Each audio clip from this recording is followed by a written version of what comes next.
Hey everybody, I'm Josh from Mentor Public Library with another episode of Artpocalypse, here to teach you guys a simple, cool craft. Today's craft, we're going to show you how to turn old magic markers into liquid watercolor.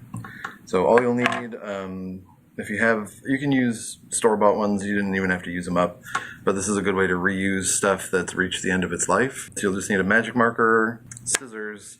You'll need a grown-up, if the kids are doing this, you'll need a grown-up to use some pliers, because we're going to have to do a little bit of manual labor. And then you'll just need any kind of covered container. I have these little jars I got at the dollar store. So to get started, have a big person use the pliers to rip this end off of your marker. And make sure to recycle these things. They're all plastic, so make sure they go in the right bin.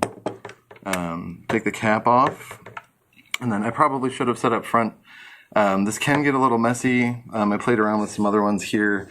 You can see little remnants of color. If you don't care, don't wear gloves, but if you are a little bit neater than me, wear gloves. So take your pliers again, and the nib, I think that's what it's called, right? The nib of the marker, you can pull right out, and then put it in your jar.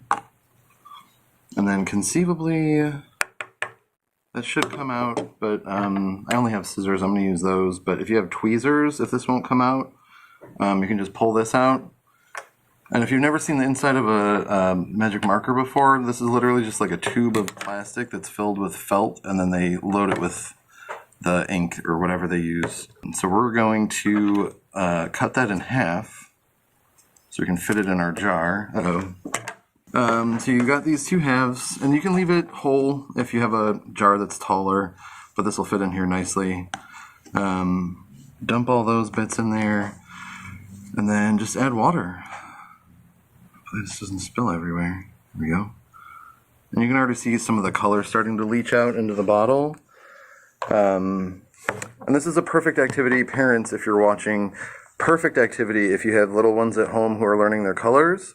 Because you can mix and match and make your own colors, like teach them how to make green and orange, purple, any color in the rainbow. So let this sit for preferably overnight, but you can leave it sit for a couple hours.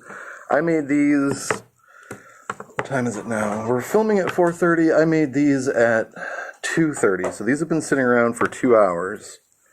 And you can see already how darkly purple that is. So we'll test that out and see how that looks.